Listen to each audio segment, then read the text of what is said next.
Gautam Neurocare, brain stroke, migraine, fits, brain and spine surgeries की best neurosurgeon. నమస్కారం, Jai Sriram. Welcome to Suman TV. జనవరి 22వ తారీఖున అంగరంగ వైభవంగా రాముల వారి విగ్రహ ప్రతిష్టాపన కార్యక్రమం జరుగుతోంది. అయోధ్యలో ఈ ఘట్టాన్ని చూడడానికి ఎంతో మంది ఉవ్విళ్లూరుతూ ఉన్నారు. ఎప్పుడెప్పుడా మనం ఎదురు చూస్తున్నటువంటి అద్భుతమైన తరుణం ఇది. ఈ నేపథ్యంలో సర్వత్రా చర్చ జరుగుతున్నది 22వ తారీఖునే ఎందుకు ఎంచుకున్నారు, ఆ రోజునే విగ్రహ ప్రతిష్టాపన కార్యక్రమం ఎందుకు చేస్తున్నారు అని. సాధారణంగా మన సాంప్రదాయాల ప్రకారంగా చూస్తే పుష్యమాసం ఒక శూన్యమాసంగా భావిస్తారు. ఆ మాసంలో ఎలాంటి శుభకార్యాలు తలపెట్టరు. ఏ కార్యం చేయాలన్నా ఒక మంచి ముహూర్తం కోసం, మంచి మాసం కోసం చూస్తారు. అలాంటిది రాముల వారి విగ్రహ ప్రతిష్టాపన అది అయోధ్యలో ఈ విధంగా పుష్యమాసంలో జనవరి 22వ తారీఖుని ఎందుకు ఎంచుకున్నారు, ఆ రోజు ఉన్నటువంటి ముహూర్తం ఏంటి, ఎందుకు అనేది ఇప్పుడు నేను మీకు వివరించే ప్రయత్నం చేస్తాను. ఇవి పంచాంగకర్తలు ఈ విధంగా మనకి ఇచ్చినటువంటి ఇన్ఫర్మేషన్ ప్రకారంగా మీ ముందు నేను ఈ సమాచారాన్ని అందిస్తూ ఉన్నాను.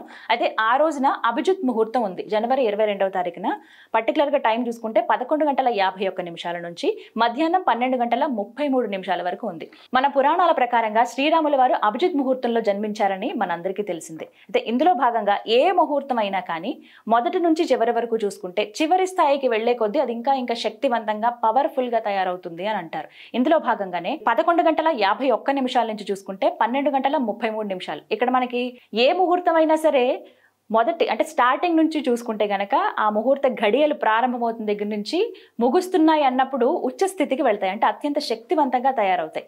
ఆ రోజున అభిజిత్ ముహూర్తం అనేది మనకి 11:51 నుంచి చూసుకుంటే 12:33.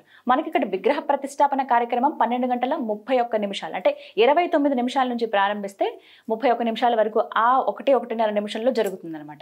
కరెక్ట్గా ఈ టైంలో ఎంచుకున్నారు. అంటే ఆఖరికి గడియలు ముగుస్తున్నప్పుడు ఎక్కువ ఉచ్చ స్థితికి వెళ్తాయో, ఎంత శక్తివంతంగా ఉంటాయో ఆ టైంలోనే స్వామివారి విగ్రహ ప్రతిష్టాపన జరగబోతుంది అనమాట. పైగా ఈ అభిజిత్ ముహూర్తం గురించే ప్రత్యేకంగా చెబుతారు. ఇక అభిజిత్ ముహూర్తంకి ఇంకొక గొప్ప విషయం కూడా చెప్తూ ఉంటారు. ప్రత్యేకంగా ఆ పరమేశ్వరుడు త్రిపురాసురుడు అనే రాక్షసుని సంహరించింది కూడా ఈ ముహూర్తంలోనే అని అత్యంత శక్తివంతమైన ముహూర్తంగా కూడా చెప్తారండి. ఎందుకు అనంటే త్రిపురాసురుడు ఎవరైతే ఉన్నారో తనకున్నటువంటి వరంతో, శివుడు అనుగ్రహించినటువంటి వరంతోటే విర్రవీగుతూ ప్రజల్ని ఇబ్బంది పెడుతూ నానా కష్టాలు పెడుతూ ఋషులను మునులను అందరినీ కూడా చిత్రహింసలకు గురి చేస్తూ ఉంటారు. ఈ నేపథ్యంలో వాళ్ళందరూ కూడా పరమేశ్వర నీవే దిక్కు అని చెప్పి పరమేశ్వరుణ్ణి వేడుకుంటే ఆఖరికి నీవే అతన్ని సంహరించగలవు, తనని కట్టుదిట్టం చేసేది నీవే అని చెప్తే ఎన్నోసార్లు అలా వేడుకొనగా మళ్ళీ శివుడే తన భక్తుడు అయినప్పటికీ కూడా, త్రిపురాసులు శివుడు భక్తుడు అయినప్పటికీ అయినా సరే ఇంత చెడు ఎక్కువగా వ్యాపిస్తోంది, చెడు ఎక్కువగా ప్రజలకు చేస్తున్నారు, ఇబ్బంది పడుతున్నారనే ఉద్దేశంతో అత్యంత కష్టతరంతో ఆయన వెళ్ళి త్రిపురాసురుడిని సంహరిస్తారు. అలా సంహరించిన ఘడియలు కూడా అభిజిత్ ముహూర్తమే. అందుకనే ఆ ముహూర్తానికి అత్యంత శక్తివంతమైన బలమైన ముహూర్తం అని కూడా చెబుతుంటారు. ఇందులో భాగంగా ఈ ముహూర్తంలో కనుక ప్రతిష్ఠ జరిగితే ఖచ్చితంగా అది విజయం, శత్రునాశనం జరుగుతుంది, గౌరవ ప్రతిష్టలు కలుగుతాయి, ఇంకా పెరుగుతాయనే ఉద్దేశంతో ఈ ముహూర్తాన్ని ఎంచుకున్నట్టుగా పండితులు చెబుతున్నారు. ఇక ఇంకొక విషయం చెప్పుకోవాలి. ఆ రోజున మృగశిర నక్షత్రం ఉంది. అత్యంత పవిత్రమైన నక్షత్రంగా మృగశిరని చెబుతూ ఉంటారు. ఈ ఉదయం 3:52 నుంచి 23వ తారీఖు ఉదయం 4:53 వరకు ఉందంటే 22వ తారీఖు ఉదయం 3:52 నుంచి ప్రారంభమైతే 23వ తారీఖున ఉదయం 4:53 వరకు మనకి మృగశిర నక్షత్రం ఉంది. అందుకే ఈ ముహూర్తాన్ని కన్ఫర్మ్ చేసినట్టుగా తెలుస్తుంది. ఎందుకంటే ఒక రోజు పాటు ఏదైనా ఒక నక్షత్రం మనకి 24 గంటల లెక్క మనం చూసుకుంటే కనుక 22 ఉదయం నుంచి టైం ఉంది కాబట్టి కరెక్ట్గా మధ్యాహ్నం సమయంలో 12:30 స్వామివారి విగ్రహ ప్రతిష్టాపన కార్యక్రమాన్ని నిర్ణయించారు. ఇక ఎగ్జాక్ట్గా టైం చాలామంది అడుగుతున్నారు, 12:30 లేకపోతే 12:31 ఇలా అని చెప్పి. ఖచ్చితంగా టైం అయితే ఇక్కడ మెన్షన్ కూడా చేశారండి. మనకు ఆ ఇన్ఫర్మేషన్ కూడా అందించారు పండితులు. 22వ తారీఖున మధ్యాహ్నం 12:29:28 నుండి 12:30:32 వరకు అయోధ్య ప్రాణ ప్రతిష్ఠ కార్యక్రమం జరుగుతుంది. సరిగ్గా ఈ సమయానికి, ఇదే సమయానికి గనక ప్రాణ ప్రతిష్ఠ జరిగితే భారత్ పేరు మారుమోగుతుందని చెప్పి పండితులు ఖచ్చితంగా చెబుతూ ఉన్నారు. ఎందుకంటే ఇది ఒక శుభ ముహూర్తం అని కూడా వాళ్ళు భావిస్తూ ఉన్నారు. విగ్రహ ప్రతిష్టాపన ముందే పలు కార్యక్రమాలు కూడా చేపడుతూ ఉంటారు. అందులో భాగంగా 18వ తారీఖున వరుణ పూజ, వాస్తు పూజ కూడా నిర్వహించారు. అయితే దిక్కులన్నింటినీ, వాస్తుకు సంబంధించి అంటే గనక దిక్కులన్నింటికి అలాగే వరుణ దేవుణ్ణి ఆహ్వానిస్తూ కూడా ఈ పూజ అనేది చేస్తారు. 19న యజ్ఞం, అగ్నిగుండ స్థాపన, నిప్పును పుట్టించి అగ్నిగుండాన్ని స్థాపిస్తారు, అంటే యజ్ఞం కూడా అక్కడ నిర్వహిస్తారనమాట. ఇక 20వ తారీఖున అంటే ప్రారంభానికి ఎప్పుడైతే ప్రాణ ప్రతిష్ఠ జరుగుతుందో దానికంటే ముందు జరిగేటువంటి కార్యక్రమాలు ఇవన్నీ కూడా 20వ తారీఖున 81 కలశ స్థాపన, కలశ పూజలు, 81 కలశాలలో పవిత్ర జలాలను నింపి వాటికి పూజలు నిర్వహిస్తారు. ఇక 21వ తారీఖున ఎప్పుడైతే ప్రాణ ప్రతిష్ఠ జరుగుతుందో 22వ తారీఖున, అంతకంటే ముందు రోజున అంటే 21వ తారీఖున జలదివాసం జరిపిస్తారు. 20వ తారీఖున కలశ పూజ నిర్వహించిన తర్వాత 21వ తారీఖున జలాదివాసం నిర్వహిస్తారు. జలాదివాసం అంటే అర్థం ఏంటంటే స్వామివారు ఎవరైతే ఉన్నారో విగ్రహ ప్రతిష్టాపన చేసేటువంటి ఆ విగ్రహం ఏదైతే ఉందో స్వామివారి విగ్రహాన్ని ఆ రోజంతా ఆ జలంలోనే ఉంచుతారనమాట.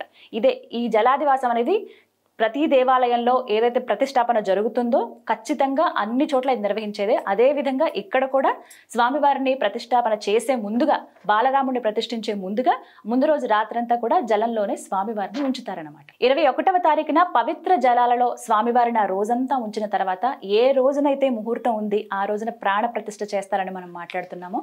జనవరి 22వ తారీఖున స్వామివారి విగ్రహ ప్రతిష్టాపన చేస్తారు. ఆ రోజున ప్రత్యేకించి చెప్పుకోవాలి, చాలా అద్భుతమైన అరుదైన ఘట్టం అది. స్వామివారి విగ్రహంలోకి శక్తిని ఆవహింపచేస్తారు. అలా ఆవహింపచేసినంత వరకు కూడా స్వామివారి కళ్ళకు గంతలే కట్టి ఉంటాయి. ఆ తర్వాత గంతలు తీసిన వెంటనే డైరెక్ట్గా ఏ పంతులు గారు కావచ్చు, లేకపోతే ఏ అర్చకుడు కానీ ఎవరు కూడా డైరెక్ట్గా స్వామివారిని చూడరు. ముందుగా స్వామివారికి అద్దంలో స్వామివారి ముఖాన్ని ఆయనకే చూపిస్తారనమాట. ఆ అద్దం పళ్ళును పగులుతుంది ఆ శక్తికి. ఇది చాలా వరకు కొన్ని వీడియోస్లో కొంతమంది చూసే ఉంటారు, ఈ మధ్య తెలుస్తుంది. కానీ చాలామంది వేద పండితులు కావచ్చు, కొంతమంది ఋత్వికులు, వీళ్ళు చెప్పిన మాట ఇది. ఎప్పుడైనా సరే ఏ విగ్రహ ప్రతిష్టాపన జరిగినా వాటిలోకి శక్తిని ఆవహించినప్పుడు, ఆహ్వానించినప్పుడు ఈ విధంగానే జరుగుతుంది. సేమ్ అదే అయోధ్యలో కూడా ఫాలో అవుతున్నారు. ఇందులో భాగంగా కళ్ళకు గంతలు తీసిన వెంటనే అద్దం పళ్ళును పగులుతుంది. అప్పుడు ఆ శక్తి అందులోకి వెళ్ళినట్టుగా.